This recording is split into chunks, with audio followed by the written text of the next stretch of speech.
Notes are on point. Now we're rolling. Damage Plan MMA podcast. I am Jason, as always, my co-host, Mr. Zack Partridge. How you doing, sir? Good. We both just got done with some kickboxing. How was that? How was your training? Hard.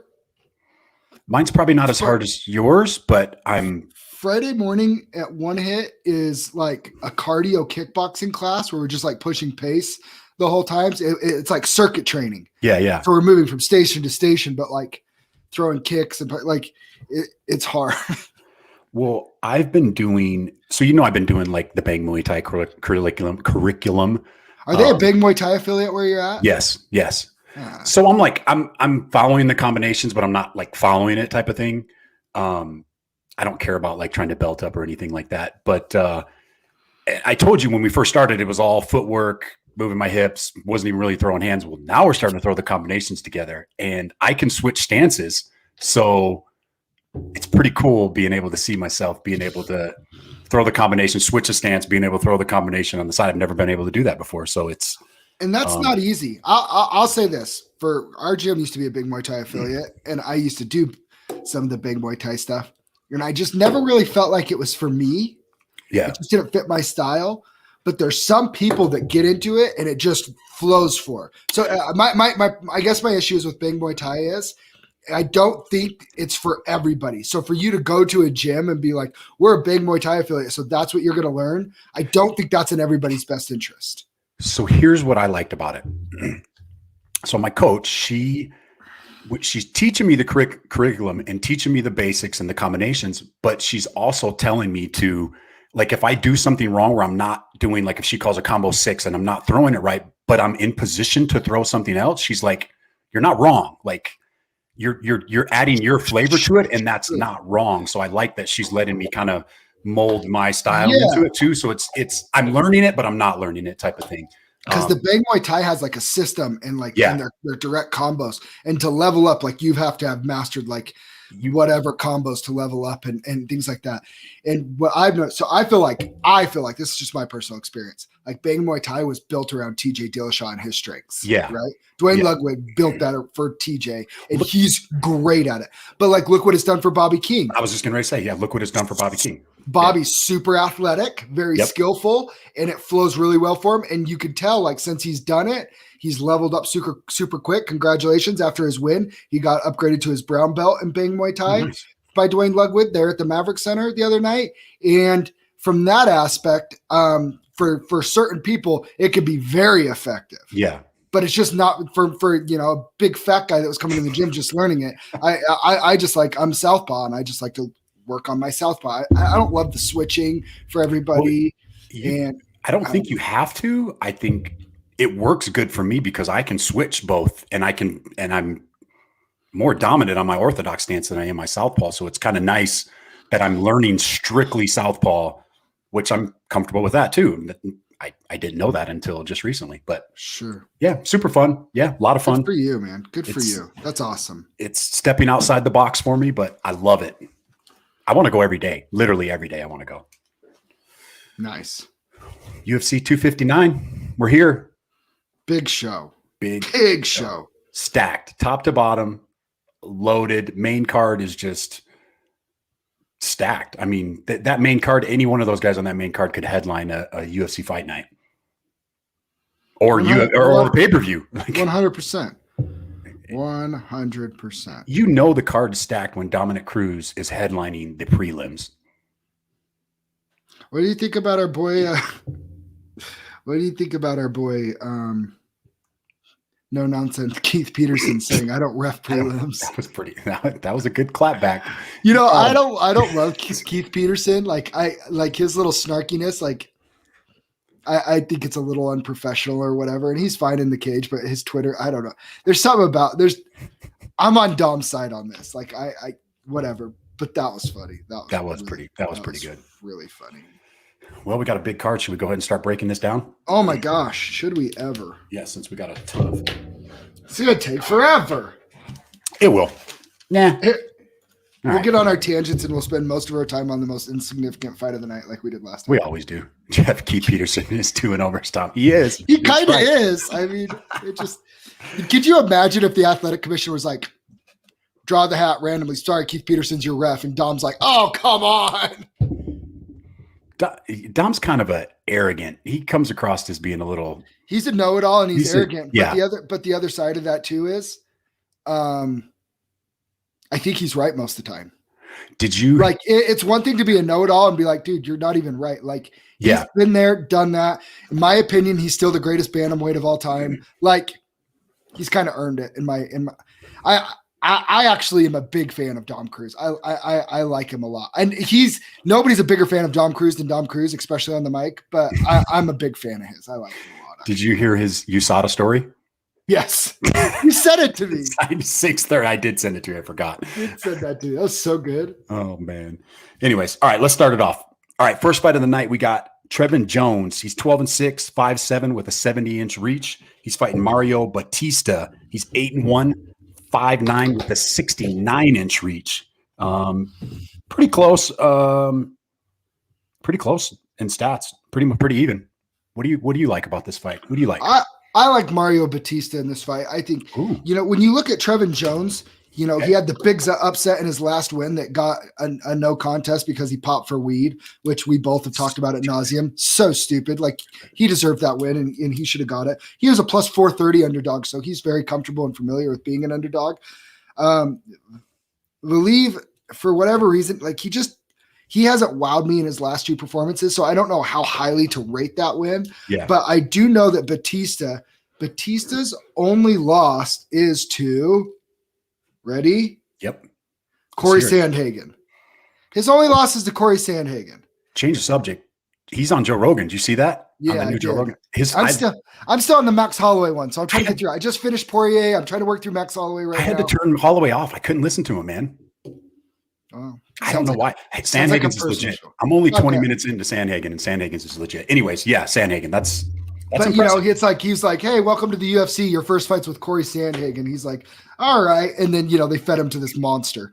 Loses by armbar in the first round. But then I look at his last win. He beat Miles John, who was a 10-0 undefeated prospect. They both came up through the LFA circuit. Him and Miles John undefeated in LFA, and he caught him with a flying knee in the second round and knocked him out. And I watched that. And I was just really impressed with Mario. Trevin Jones, he's good. He carries a lot of power. But at the same time, he also loses his losses are lost a handful of split decisions. So it's like, he's tough and he's good. But looking at it, I just think, I don't know if minus 230, that might be a little bit much. That's what I was. Yeah. I think the value's on Jones, but I definitely want to bet on Jones because I think I could see Batista cruising to a victory by decision in this one. Very technical. I like Batista's fighting style and on the feet. Yeah, I'm going to have to agree on that one. I think Trevin Jones has fought a little bit better competition, but I like Batista coming up through LFA. Jones did too, though, didn't he? Did he come out through LFA? I know he did. No, he did. So that's been proven to be a huge factor lately in the UFC. Those guys that do well in LFA and then come up been doing really well. So I'm going to go with Batista too. I don't know betting wise if you're going to want to lay minus 235 though. I don't necessarily agree with that. And I wouldn't even want to put that in a parlay or something because Trevin Jones has shown the ability he has the knockout power to close the show. So I actually like this one to go to decision. I don't hate that. I'm just pulling up the odds right now. Sorry, I should have had that ready. No, that's all right. If you go down, you go down to decision, if they go back, the fight goes, minus 150. Yeah, to decision. I kind of like that. Yeah, I agree. I'm with you on that one. Next up, we got Uros Medic. Did I say his name right? Yeah, Uros Medic. 6-1 with a 71-inch reach advantage, and he's going to be fading Alon Cruz, 8-3 with 6 foot tall with a 78-inch reach advantage. Huge reach advantage for Cruz in this one. Which is crazy because they're fighting at 155, and Cruz on the Dana White Contender Series saw it at featherweight. He was at 145. He's moving up. Yep. And he's still super long and rangy, right? Yeah. Which I think we're actually okay. So we'll jump right into it. Rule number one of our rules on this podcast is we don't bet against Russians or anything like Russians, Ukrainians, Serbians, all that jazz. The other thing is we're just not, let's see, MD, I got a $2,000 parlay on, somebody just commented from YouTube. I got a $2,000 parlay on Adesanya, Islam, and Brady, and another $500 parlay on Adesanya, Islam, Brady, and Peter Yan. Mark my words, Aljo is going to get murdered. I want to see the ticket. MD, I don't know who you are. Post it in the group. Ticket. I want to see a ticket. That is big money, and props to you. You got a bigger sack than I do. Post a ticket, though. I like that first one a lot, though. I like Adesanya, Islam, and Brady. We'll get to that one. Yeah, we'll get to those later. Okay. But I got $2,000 on a 4-fight or a 3-fight parlay in the UFC when anything could happen. That takes some cojones. Congratulations to you. And I like it, though. I like it. So one of our other rules, back to what I was saying, one of our other rules, Medic came up where? He's Russian. No. Where did he come up fighting through, though? Oh, he's contender series. Was he LFA too? No, Medic. Yes, they're all the Alaska FC fight scene.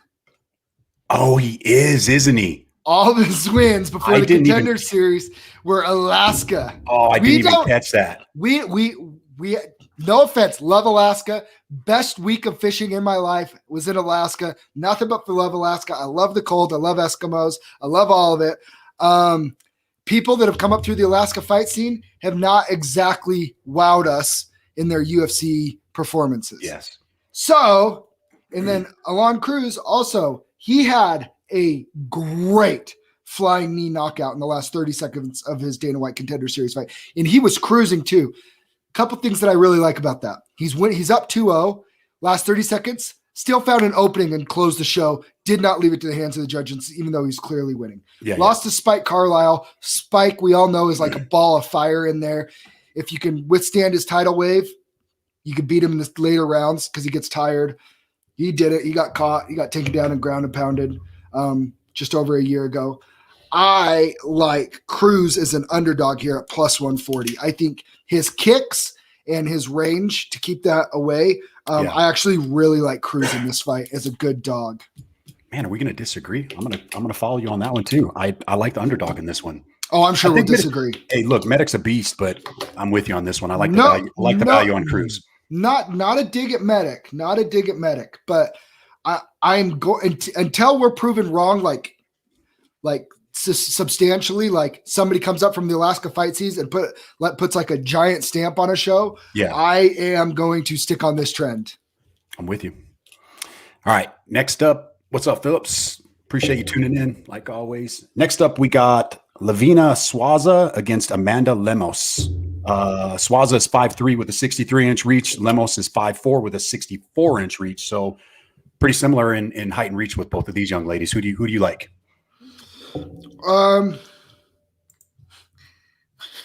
Flip a coin. No, my wife's making fun of me for saying I love Eskimos. My wife, I love my wife, and she comes and she watches our shows, and it's great. And then she texts me little tags during the show. That's what Cherie does too. I love Eskimos. Anyways, back to the card. You can't call them that anymore. Why? There's another word. They're something else. It's offensive. You can't call them that anymore. What? I can't remember the name. You can't call them Eskimos anymore. Are they the indigenous people? Is that the one? But there's a different name for it. If somebody's listening, say it. I was listening to a podcast the other day, and apparently it's offensive. Like, is it like the N-word for them or something? I guess. I don't know. Like, is it that bad? Because we don't say that, and I know that. Apparently, I just know you're not supposed to say it. I had the word on the tip of my tongue. Hey, get it. Eskimos, I love you. We're going to get canceled. Oh, man. Cancel culture. Bring it on. Anyways. Lemos, she's a pretty big favorite. Minus 240. Yeah, and that is why I'm going the other way. I think Sosa's plus like 190. I like Sosa. She has better experience. She's been in there longer. You know, beating somebody like Ashley Yoder, that's good. She's just lost a couple decisions. One of them was a split decision to Angela Hill and Invicta, and then one loss here in the UFC. She has some finishes, which I like because you don't see a ton of that. She stopped Inuit. Thank you, Cameron. That's right. Thank you. My guy.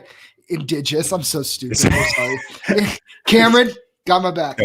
Thanks, Cam. But she stopped Deanna Bennett in Invicta. She has some, good jiu-jitsu, won by heel hook, armbar, rear naked chokes, has a variety of stuff. The Brazilian gangster Sosa is a plus 190 underdog. I think this fight's a coin flip. So when I'm going to get almost 2-1 odds on 100%. A coin flip, I'm taking the odds. No disrespect to Lepos, because she's good. She's really, really good. But I don't think she's been tested the same way. Yeah, I'll take the Brazilian gangster. They're both Brazilian though, so yeah, I'll take the one with the gangster in her name though. Yeah. All right. Next up, we got. Oh, we're both in agreement. We're 3 for 3, both in agreement. I hate this. Don't worry, we'll have some disagreements soon. Next up, we got Sean Brady, 13-0. He's 5'10" with a 72.5-inch reach against Jake Matthews. He's 17-4, 5'11" with a 72-inch reach. Who do you like in this one? Really like Jake Matthews. Big fan of his. He's a good fighter. Sean Brady's an elite grappler, though. And when somebody's an elite grappler, I go with the elite grappler. Sean Brady, to me, is the lock of the night. I thought we were going to disagree. You had me on the hook there for a second in the beginning. I tried. You like that? I threw you off there for a second. I'm going to disagree. Yeah, I'm all over Sean Brady, man. Trains with Eddie Alvarez and Paul Felder.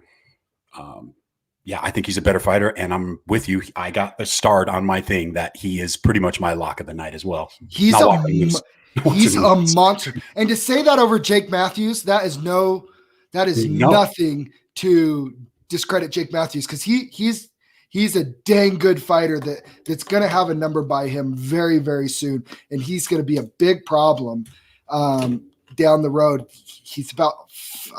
He could be, he could get past this and go on a nice run. But Sean Brady, what he's done in his short time in the UFC, he shows elite grappling. And again, we've seen it when you have a squeeze and a power the way that he does on the ground, he smothers people on the ground.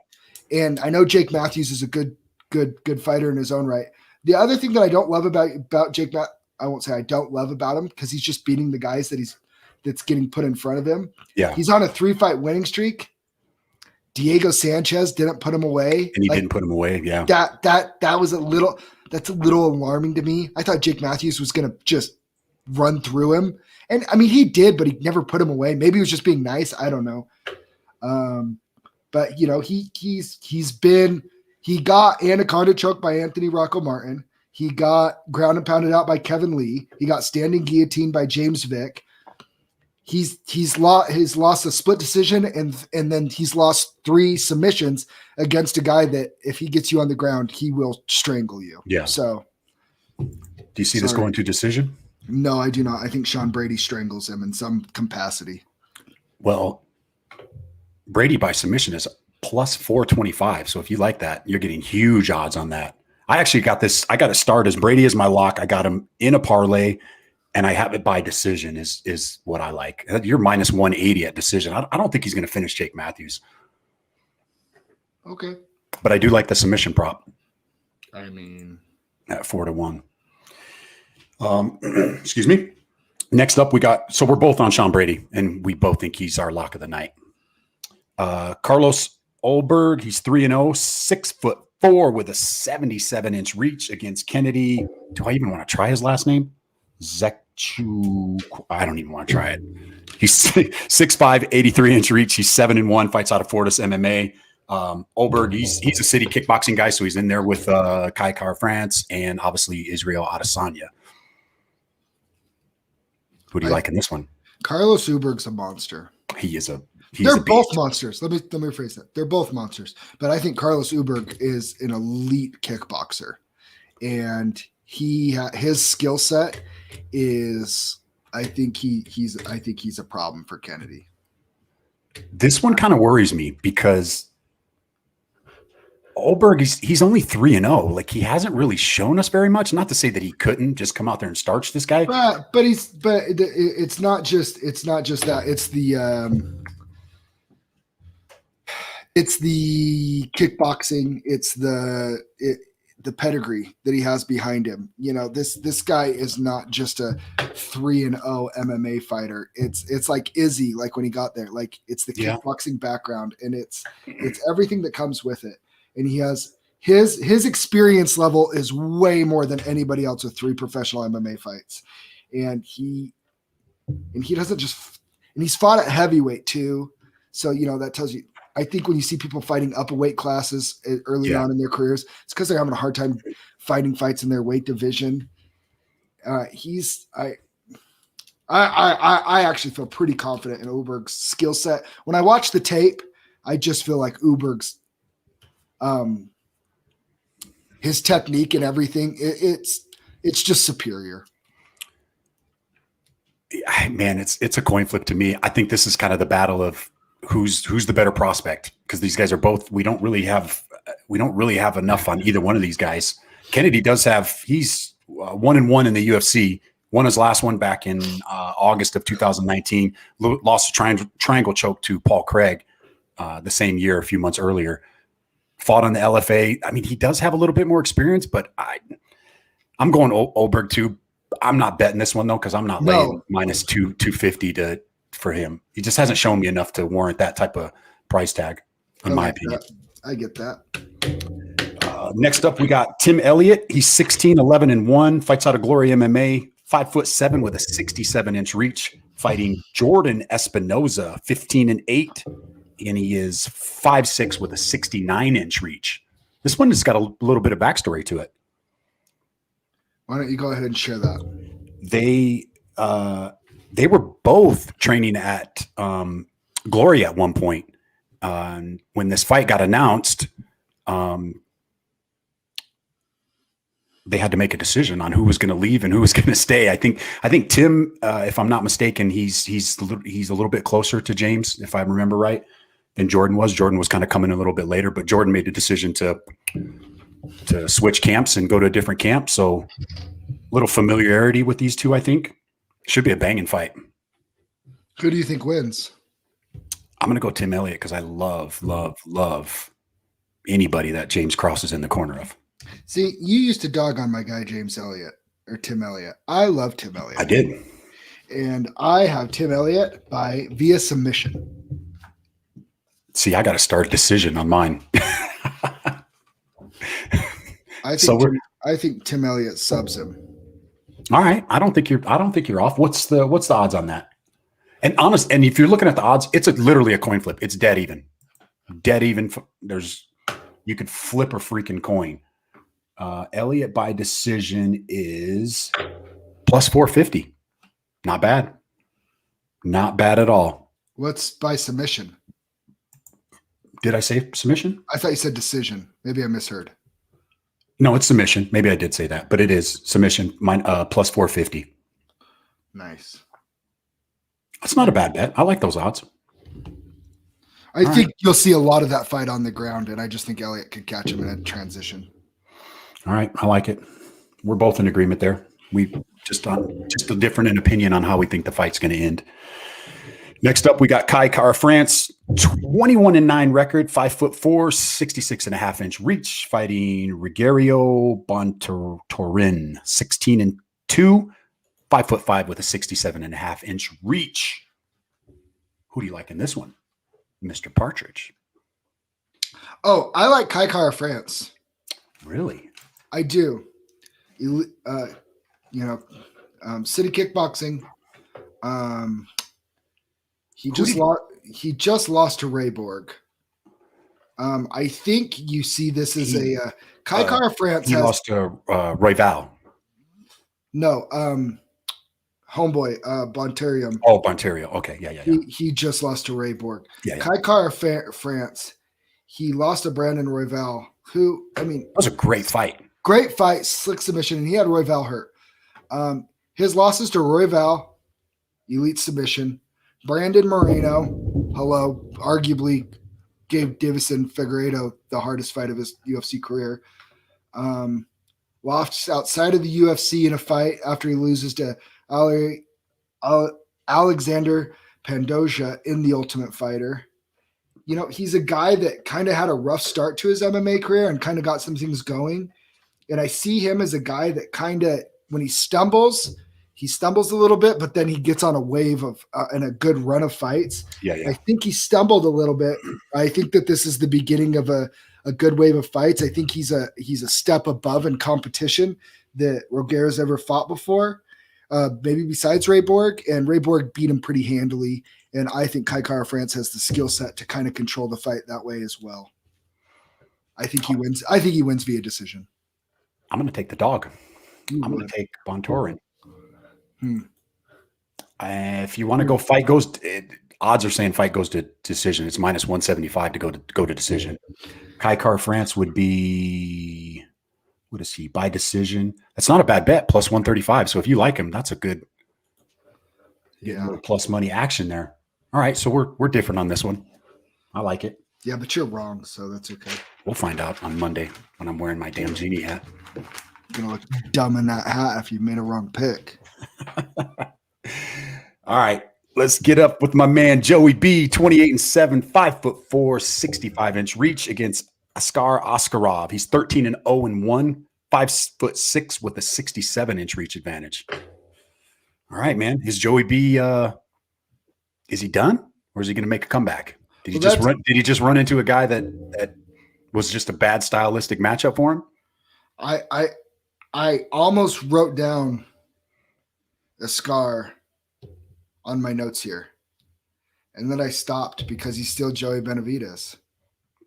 Joey B, man. And Askar just beat Pantoja. We just talked about Tim Elliott. Got a split decision draw with Brandon Moreno. Like, dude's a monster. He's a monster. But let me just remind you, Joey B lost to Davison Figueiredo, who's probably the most ruthless 125er we've ever seen. It's a monster at 125. Right? Lost a split decision to Sergio Pettis, where he just had an off night. I remember that fight. Just had an off night, and it was a very close split decision. But he did beat, like, Jesus Formiga, knocked him out, knocked out Alex Perez. Yeah, beat Cejudo. Beat Henry Cejudo, was the last one to beat Henry Cejudo. And he did that. And then he lost a couple times to Demetrius Johnson and lost a couple times to Dominic Cruz. That's it. 6 of his losses have come from Dominic Cruz, Demetrius Johnson, and Davison Figueiredo. 6 of his 7 losses. That's elite Hall of Famers. Sergio Pettis, he had one off night and lost a split decision. And other than that, he's only lost to Hall of Famers. He has the resume of, it really just matters mentally where he's at. If he still thinks he can fight and contend for a title, if he thinks, hey, Brandon Moreno beats Figueiredo, I win this fight, I'm in line to fight Brandon Moreno now for a title fight. Yeah, I think he can't lose. He really can't lose again. He loses this fight, it's bye-bye forever, right? Most likely. So I think we're actually going to see a good version of Joey Benavidez. And I think Joey Benavidez hands Askar his first loss. His resume is just too good for me. I mean, 35 fights to 13. There's levels. Experience. There's levels to this. And fighting on this stage, these stakes, number 3 versus number 4. Joey B's been here 100 times.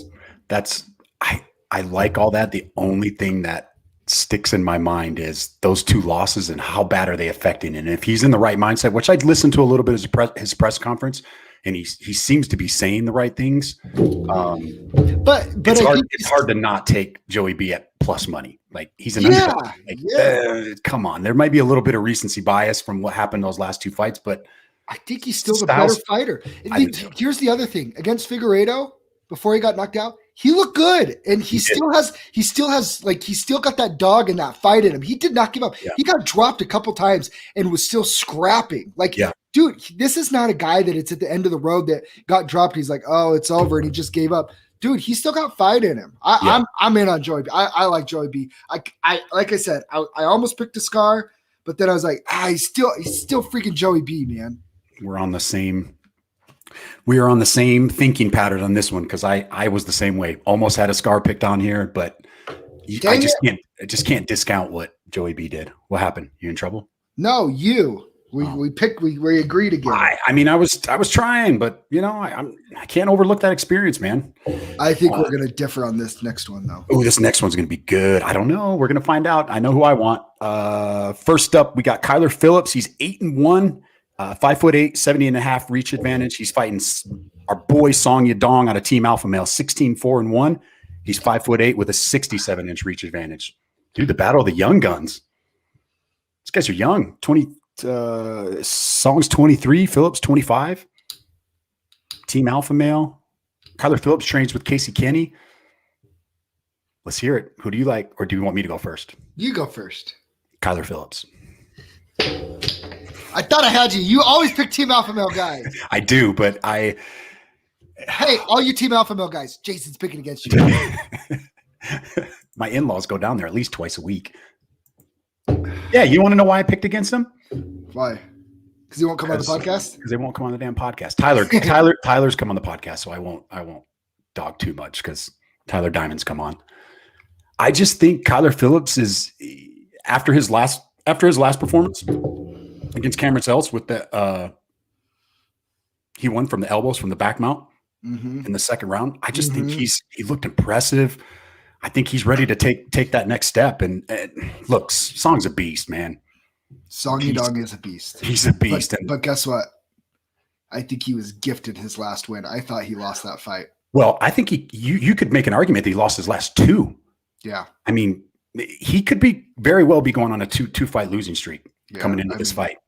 So I mean, I think he's been fed a very favorable up and coming in the UFC.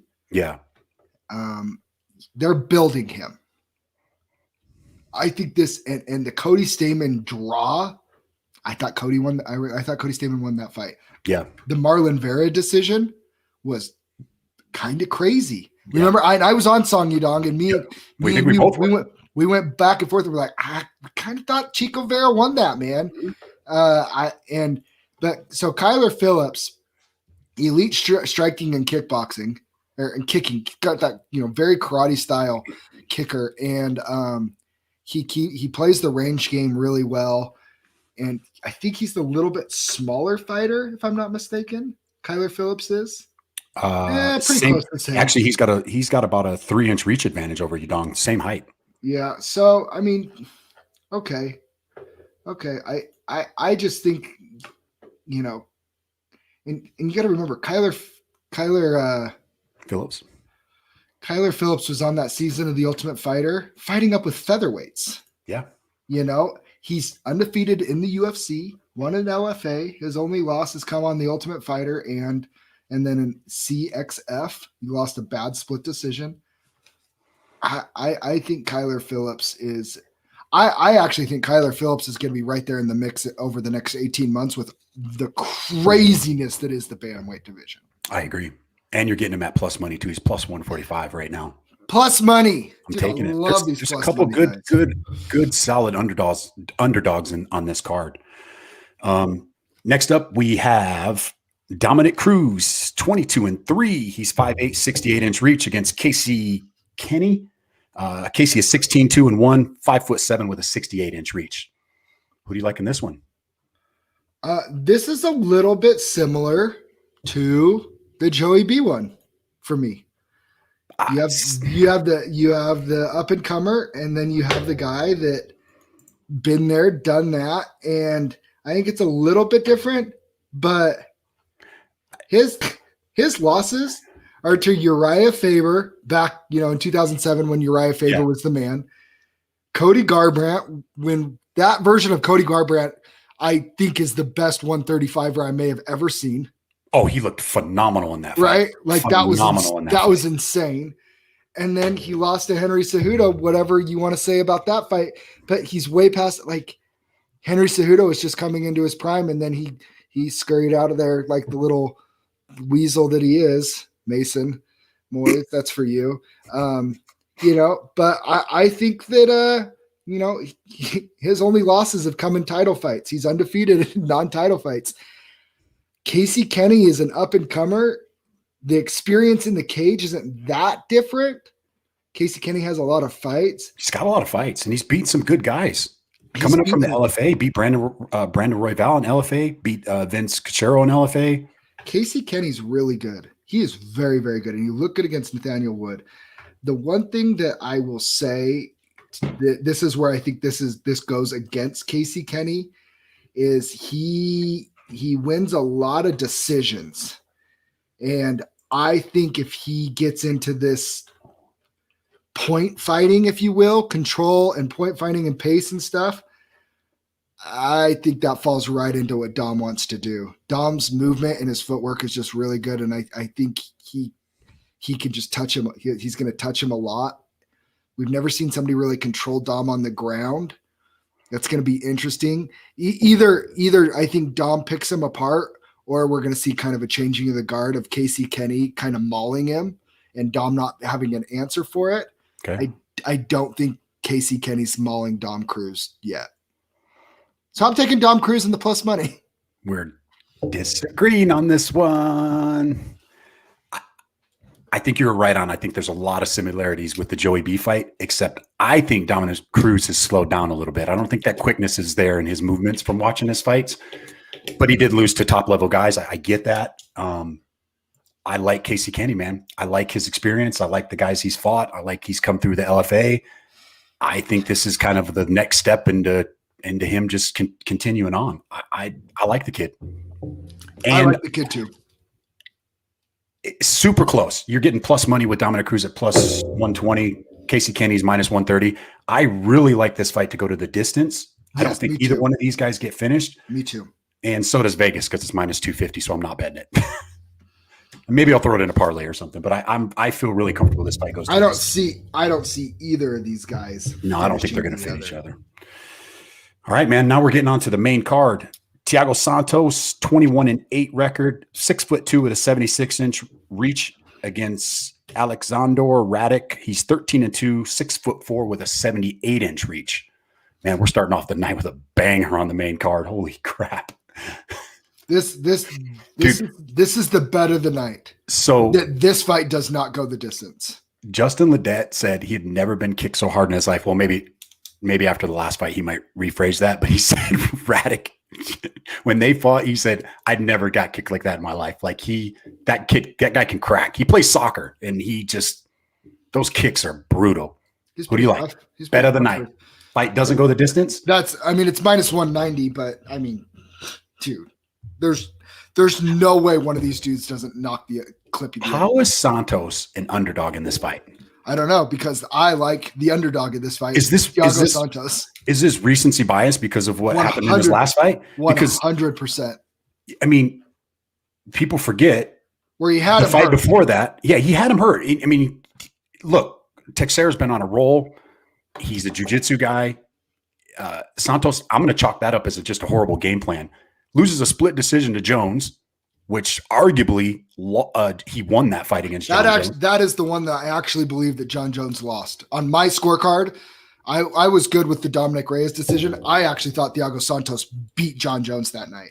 I did too. But he beat the champ back in 2019. Manuwa, Eric Anders, Kevin Holland, Anthony Smith, Jack Hermanson. When you say the champ, you mean Jan Blachowicz. Jan Blachowicz, that's what I mean. He beat him back in 2009, 2 years ago.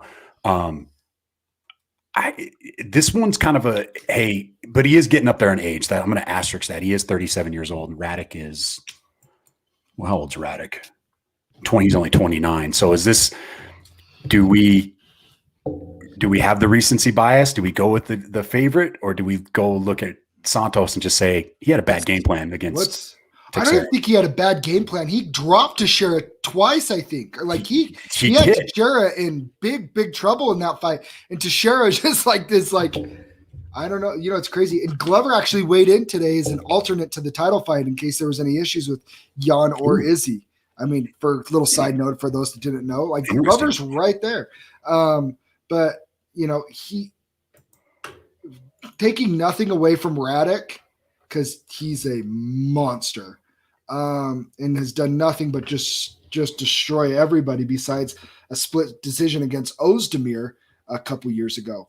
The thing that I don't love about Radic, he hasn't been super active as a guy that's like up and coming. Like those up and comers that I see like shoot to the top, I see them fighting like 3-4 times a year, like just boom, boom, boom.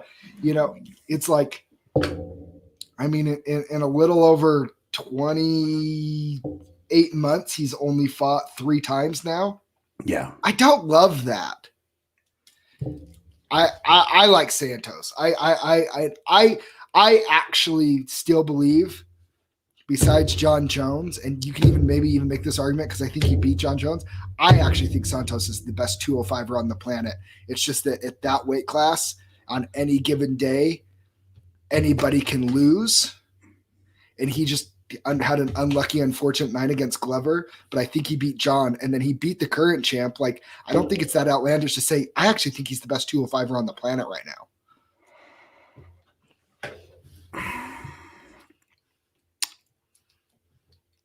This one's tough, man. I go back and forth with this one. I'm going to go with Radic, but I'm not betting it. I'm not confident. It's tough. This one's super tough. Bet with confidence that it won't go the distance. Oh, I do love that. What's the odds that this fight doesn't? Minus 190. Yeah, you could even this fight ain't going the distance. Somebody's getting KO'd in this one. There's no way this fight goes the distance. Nope. All right. Next up, we got Islam Makhachev. He's 18-1, 5'10", 70.5-inch reach advantage against Drew Dober, 23-9, 5'8", 70-inch reach advantage. And looking at the odds, Islam is a minus 370 favorite. Ooh, I don't know about that, man. As much as minus 425 in some places. Wow. Minus 400 in some places. Does he warrant that type? I mean, I know everybody's high on this kid, but. Well, you know why he's high, right? You know why everybody's high on him? Khabib. Because Khabib DC says they think he's a better version of Khabib because he has the stand-up, and Khabib didn't have the stand-up when he came in. He was Khabib's main training partner. And Khabib even said, who are the best three, the best lightweights in the world? It was Dustin Poirier, Conor McGregor, and this kid. And I mean, 1, is he his boy? Yeah, he's his boy, so he's going to get some love. 2, is he a little under the radar because he doesn't have that special O next to him? Yeah. Maybe a little bit, but he's a freaking monster, dude. Look at the record on these guys that he's fought. 25-21, 17-1. He loses to the guy 27-7, 11-2, 27-7. He beats Gleison Tibau 32-12. And when he beat Gleison Tibau, that was to shut up everybody that said that Gleison Tibau beat Khabib. Yeah. K. Johnson 23-12. Armand Chakurian 13-1. Davey Ramos 10-2. I mean, the guy's he's not just beating scrubs. No, he beats everybody, and he kind of Khabibs them. He kind of mauls them. I mean, I like him to win the fight, but I don't like laying almost 4-1 odds because Drew Dober's he's a beast, man. I know Drew Dober's a beast, and he beat Alexander Hernandez, who just didn't have a great performance. He beat Nasrat with a great performance. Like, Drew Dober's looked really good. His losses have come to Beneil Dariush, lost by armbar. Drew Dober, though, I will say this, he is yet to beat an elite level talent. Yeah. You know what I mean? He didn't get in the Ultimate Fighter. He lost on the fight to get into the house. He lost, that Beneil Dariush, that was supposed to be his moment to kind of break through. Didn't get that. He beats these guys. So he has, this is another try of making a big breakthrough moment. But to be fair, this guy hasn't really beat any high-level big-name guys either. But the other thing is, I don't think those high-level big-name guys want to fight this guy. True. So Drew is training an Elevation Fight Team now too, though. Yes, he is. They've been on a little tear. I do like that. I don't know if it's going to be enough. Man, I'm sorry, but I think Makhachev is another like lock. I mean, and I'm not putting this as my lock of the night because he's minus 400, and any putts can get online and say this is my lock of the night, minus 400. Yeah. 400 to win 100. But I don't think Drew Dober really has a path to victory in this fight. How do you see it? How you see it playing out? I think Makhachev mauls him and puts him away on the ground. Drew Dober, look at this. Drew Dober's losses. Armbar on the ground. Rear naked choke on the ground. Guillotine choke on the ground. And then a couple decisions. Like he loses on the ground at times. So Islam by submission plus 325, by KO he's plus 544. That's not bad. Either of those aren't bad. Wouldn't be a bad idea to throw on money that. I was seriously considering. And I'm rooting for Drew Dober because I'm a big fan of his. I am too. I'm a big fan of Drew Dober, and I'm going to be rooting for him in this fight. I just, like I said, I legitimately don't see a path to victory for him. I was really close to picking him, and then I watched the face-offs, and I'm like, Islam's a beast, man. All right, let's get into these title fights, man. Peter Yan, 15-1, 5'7", 67-inch reach. He's fighting Aljamain Sterling, 19-3. He's 5'7" with a 71-inch reach advantage. UFC Bantamweight Championship on the line. I think we're different on this one because we've already talked about this one a few times off air. Or did you change your mind? I don't know. We don't bet against Russians, Jason. I know, man. But as soon as this fight was announced, I'm like, I like Sterling. I like Sterling to win this fight. I think he has more tools to win. So as I was doing all my homework and all my research, like we do all the time, right? For everybody that doesn't know, we watch all the shows. We watch all the cards. For anybody that doesn't know, we have a pretty good basic idea on pretty much who all these guys are before we do our breakdowns and decide who's going to win. There's something glaring for me though. And by the way, this fight is a coin flip. Austin Atkinson saying, I guarantee Yan wins. I think you're crazy. Anybody that guarantees that Sterling wins, I think you're crazy. Homeboy that put Peter Yan in a $500 parlay, you got a bigger sack than I do. Like that's ballsy. Because I think this fight is a coin flip. And So here's my question for you: who has the most impressive win on their resume? You could say Sterling. No, you can't say Sterling. It is Sterling. His rear naked choke over Corey Sandhagen is the most impressive win on either of their resumes. You wait till you listen to Sandhagen talk on Joe Rogan, talk about that fight. You want to talk about mindset, and I'll just give you a little glimpse of what he talks about. He talks about how he was kind of flat going into that fight. It was during the pandemic type of thing. And he said when he got in the cage, when he saw Sterling walk in the cage second and he saw how he looked, he's like, oh, he's ready. I'm not. Like in his mind, he wasn't ready. He goes into more detail about, you guys will have to listen to it. But I mean, just listening to that and listening to the type of mindset that guys have to have, women have to get in the cage. I'm loving that podcast so far. So Petr Yan has only lost one time to a split decision, turned around 2 fights later and beat the guy by a unanimous decision. In the UFC though, wins by punches, unanimous decision. But here's the thing. And this is what I have. And I'm not knocking him because he's looked great and he's done his job. Kind of first 3 fights, kind of fought nobodies, right? I fought guys that weren't, I don't know, super impressive. Douglas Andrade is good, but just whatever. And then, he beats John Dodson. Okay, Dodson's a vet, but he's a 125er. Yeah. And a little long in the tooth, okay. And you beat him by decision. Like if you're a murderer, I mean, I know nobody really finishes Dodson, but I'm not loving that fight. Jimmy Rivera, it's a really good win. That guy doesn't really lose, but guess what? one of Rivera's other losses is also to Aljamain Sterling. Uriah Faber, I kind of thought that was a cheap win. Yeah, I agree. I mean, they fed Uriah Faber to that was the gauge to see if they could make the Uriah Faber TJ Dillashaw fight. Yeah, to me, they're like, Uriah was like, I want to fight TJ, and the UFC said, "Okay, well, if you could hang and you could beat a Petr Yan, we'll give you the TJ fight." Yeah, and Uriah said, "Cool," because he's game and he's freaking Uriah Faber, and it was so obvious in the first round that Uriah just was not on that level anymore. I mean, he's 40-something years old. Isn't he 40 now? He's getting up there. I mean, I love Uriah Faber, but I mean, that was bad. And then the Jose Aldo fight, that was a fight. He's 41. Yeah, he's 41. I mean, and then the Jose Aldo fight, though, that was a good title fight with Jose Aldo. But Jose had his moments in that fight too.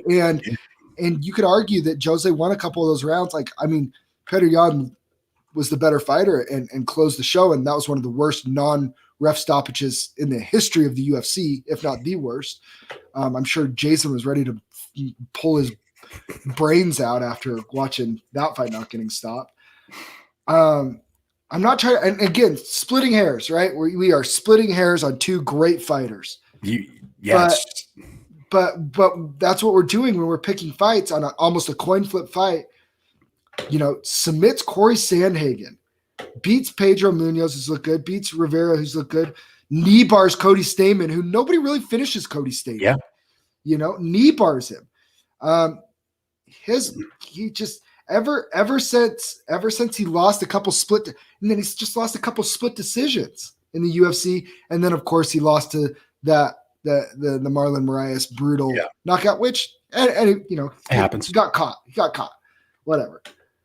I think that Aljamain Sterling actually has and I don't say this often, but his jiu-jitsu is good enough to catch Petr Yan. And if Petr Yan just says, hey, my wrestling is good enough, and he allows him to take his back or something, he's going to learn really quick. Aljamain Sterling, under being brought up exclusively pretty much under Matt Serra's BJJ, it's legit. I mean, he did to Sandhagen, like, that was insane.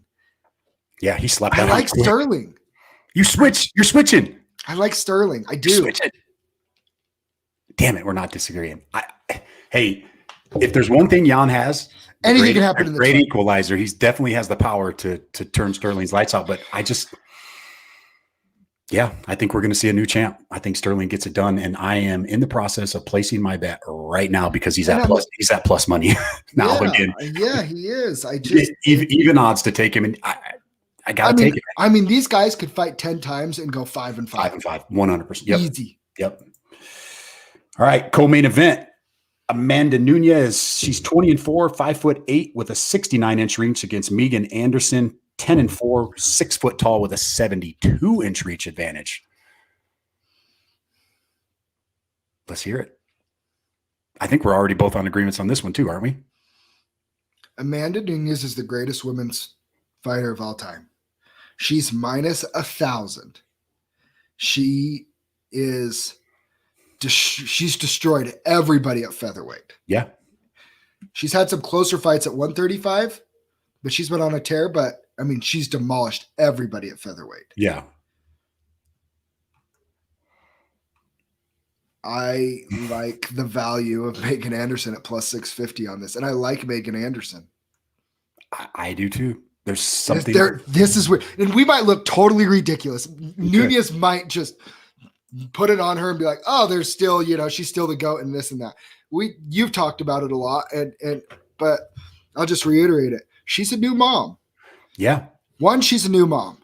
2, she pulled out of fights because of COVID. She hasn't been comfortable training the correct way with COVID. You have to question. It's not like COVID just got turned off yesterday. Things are opening up this much right now. Yeah. It's not like everything's all hunky dory. I know she's not afraid of the size, but Megan Anderson's huge. She is huge. I mean, she's probably walking around over 165. The question is, will she be able to stop Nunes's takedowns if she tries to take her down? Will she be able to negate that? That's so. I think that's the key to the fight. So honestly. That's the key to the fight.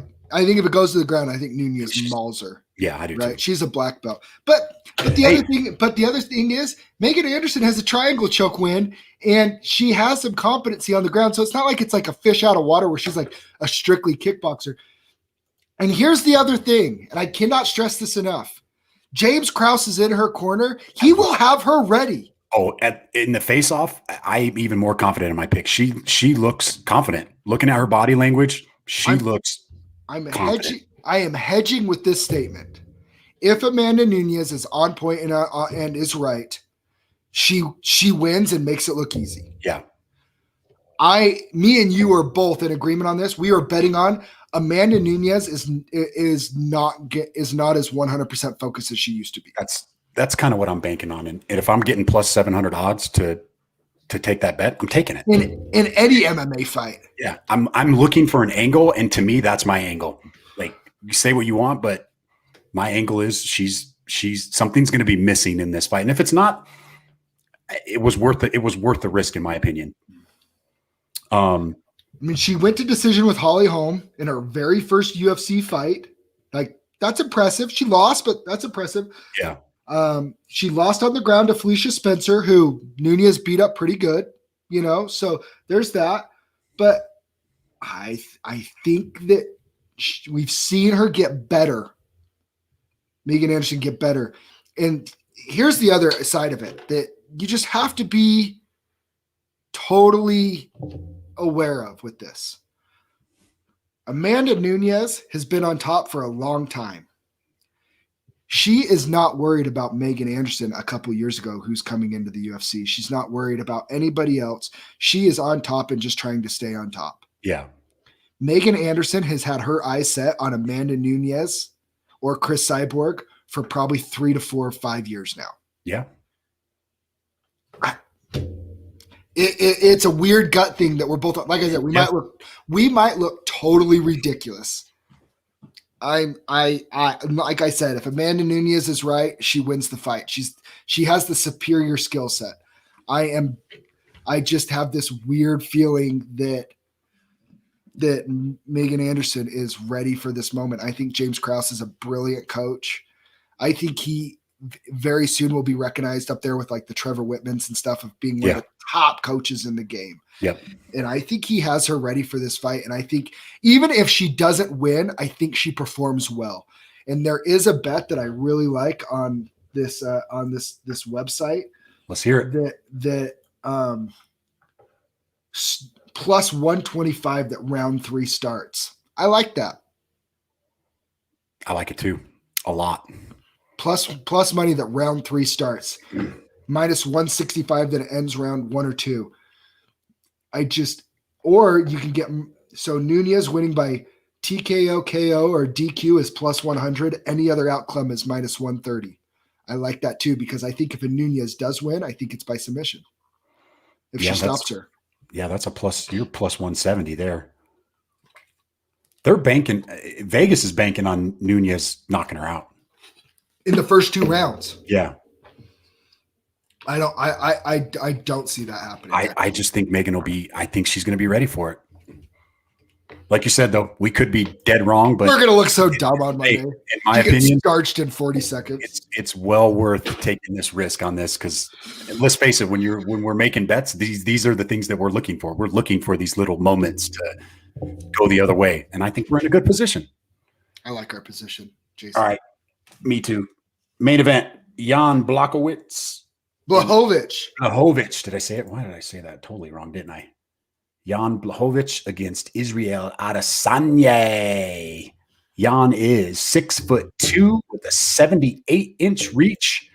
Adesanya is, I didn't write these ones down, 6'4" with an 80-inch reach. So he's the taller, longer fighter. But overall, size-wise, Jan is definitely the bigger man. Your decision's made? Oh, yeah. My decision's been made on this for months. Let's hear it. I don't think Jan touches Izzy. Do you think he KOs him? You think he TKOs him? Maybe. So Jan has shown. You had an interesting stat the other day talking about the Polish power. Yeah, Polish power. Tell us about that, because you told me. Let's talk about some recency bias. Yes. Knocked out Dominus Reyes, impressive. Yeah, Corey Anderson, impressive. Rockhold knocked him out. Who hasn't? Sorry, that was mean. So he has those 3 knockouts in three of his last 4 fights. He's won by knockouts. But guess when his last knockout was before that? I am going to say a long time ago, because I'm looking through there. 2014? Latifi in 2014 by a body kick and then punches. So he didn't even drop him with the Polish power hands. He dropped him with a body kick and then punched him out. And then before that, 2010. So from 2010, so in his pro career, starting in 2007, up until his last 4 fights in 2019, 2012 years, he had 2 knockouts. 2. Polish power, baby. And does he carry a ton of power? Absolutely. Was he probably cutting too much weight for a long time, getting down to 185? Yeah, and we see that. People perform better. Yeah. His record speaks for itself once he moved up to 205 and wasn't depleting himself. Yeah. And that's a very fair point and something that I'd like to point out. But Izzy has knocked people out at 185, 205, heavyweight, and all those kickboxing tournaments. Yeah.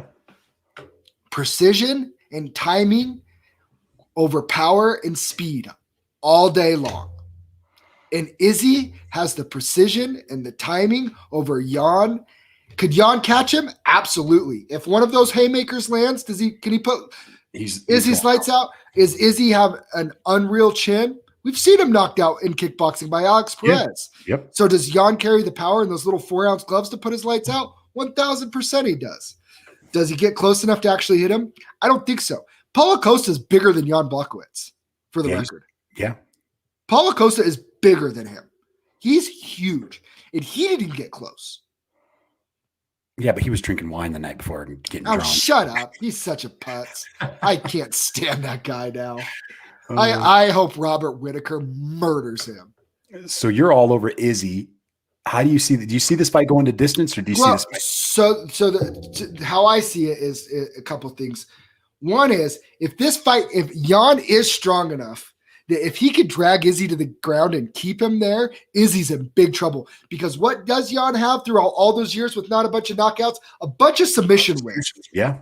That's actually where I see Jan's path to victory is actually on the ground. If he can put him up against the cage, trip him, get him down. Nobody's ever really taken Izzy down, but Izzy's never had to do that at 205. If I'm Jan in his corner, that's actually my path to victory. We're not going to stand and trade with an elite, skillful striker like Izzy, who could arguably be the most skillful striker in the history of MMA. He might already carry that title. Okay. So if you're Jan, I'm sitting there going, why don't we get this up against the cage where I can use my strength and stuff and hold him, get him to the ground, and where I have an advantage, where I think Jan does have a distinct advantage on the ground with a bunch of submission wins. Small cage too. Small cage. Izzy has a really high fight IQ, especially for a striker. But we know that, I mean, Jan has the expertise and the experience to, arm triangles, Kimuras, rear naked chokes. He has all those on his resume. I think Jan by submission, you could see that if he could execute that. But where I could see Jan getting into trouble is if Jan's like, no, my Polish power, I can knock him out. And if he tries to rush in, I could see Izzy clipping him and putting him down. Jan is plus 700 by submission. That's a great bet. You're going to sprinkle something on Izzy, and then you want to hedge with something. Yeah. That's not a horrible side bet with Jan by submission. What do you think? What do you think? Man, this is like another my opinion matters. This is another one that's the other two title fights. I feel like I had a pretty good read on how it's going to end, whether it does that way or not. I don't know. But this one, I kind of don't know, man. I mean, Izzy's look, like you said, Izzy is just elite on his feet. He's got elite striking, elite kickboxing. He's been in some wars. He was in the war with Kelvin.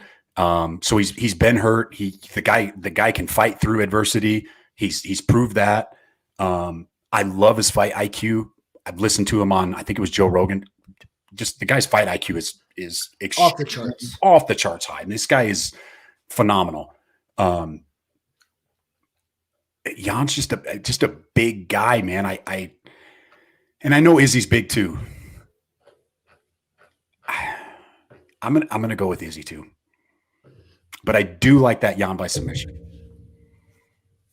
What's Izzy's nipples look like? Is he going to have the droopy nipples still? No, he didn't this time. That was weird. I wonder if he had the surgery, the gyno surgery. Weird. That's a good little side story. That is. How's Izzy's nipple looking? How is at the weigh-ins? I didn't notice anything. This is just going to be a great fight because if he wins, now he's the middleweight champ and the light heavyweight champ. And he's going straight for Jon Jones. But heavyweight. It's going to take him too long to get up there, I think. I don't think that's going to happen anytime. I don't see that happening anytime soon. That's what sucks is because when Jon was at light heavyweight, Izzy wouldn't move up. But as soon as he goes up to heavyweight, now Izzy wants to move up. So here, I have the question for you. Okay.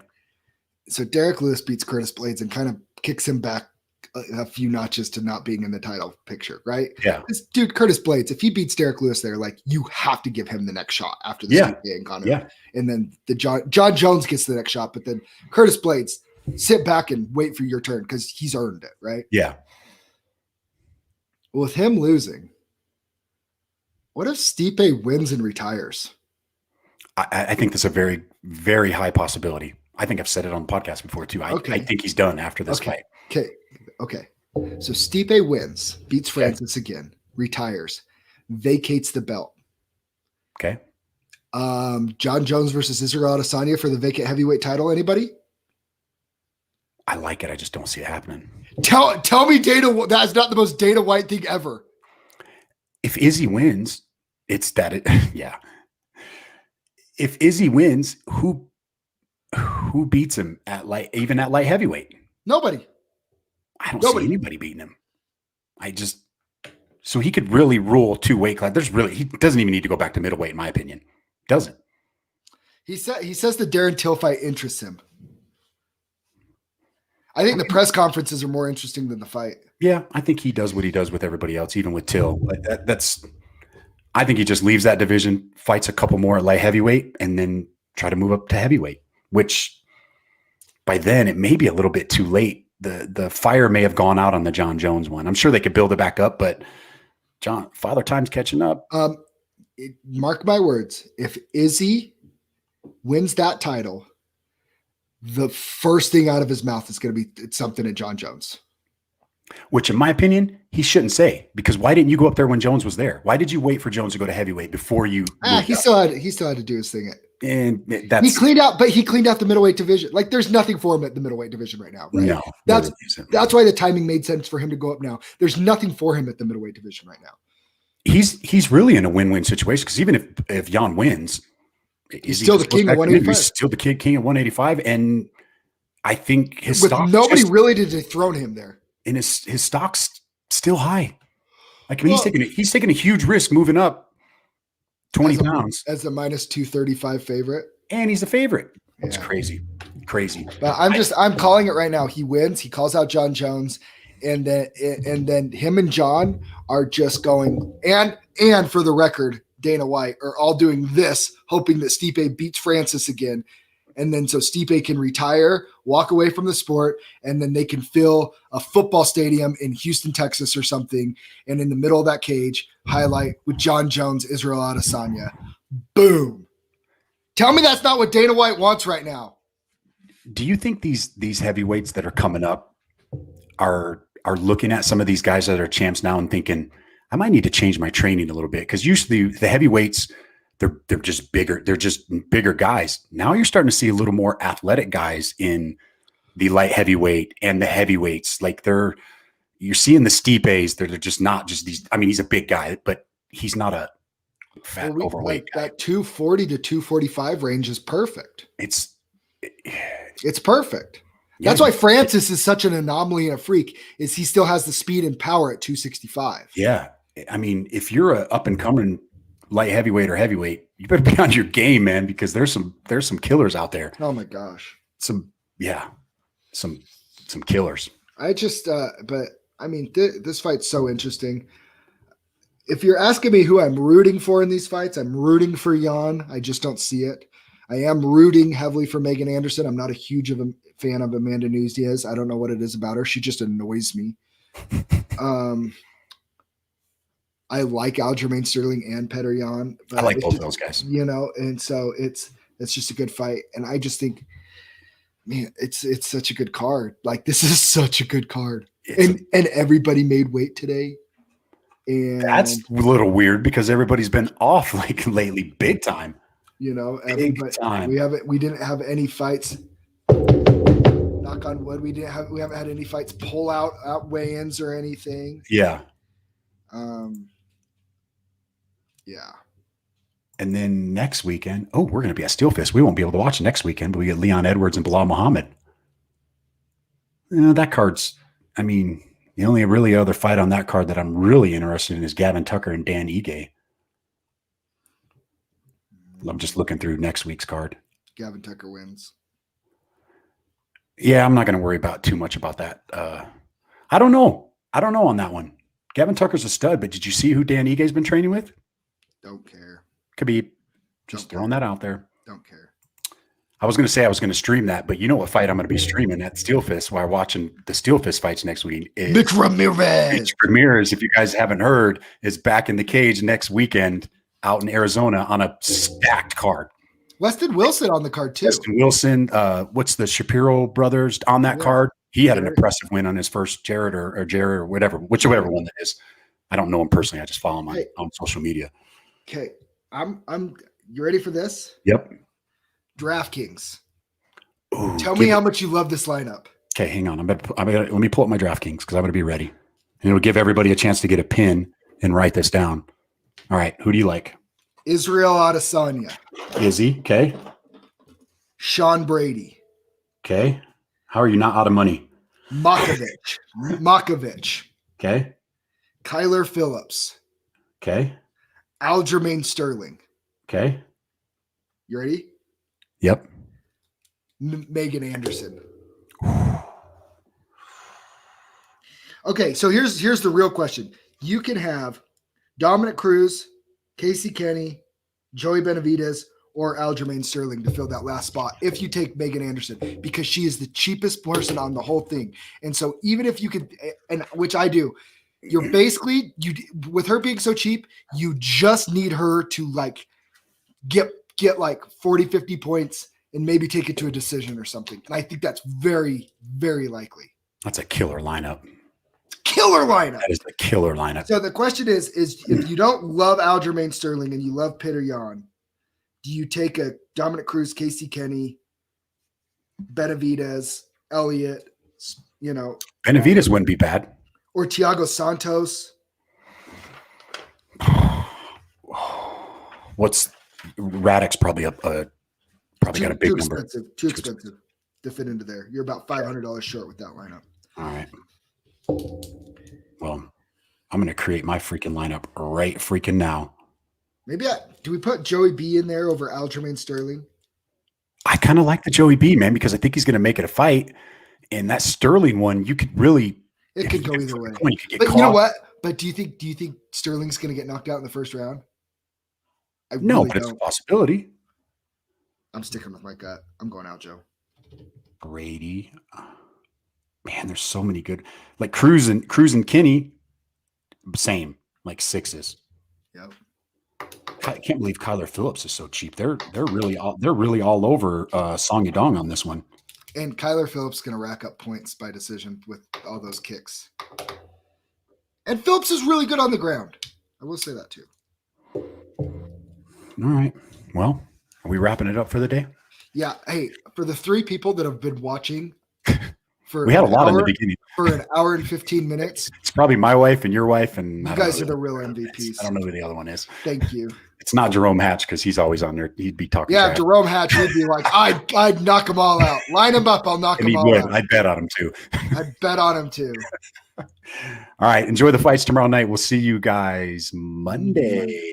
Either we're right or we're wrong. Either I'm wearing my genie hat or I'm not. We out.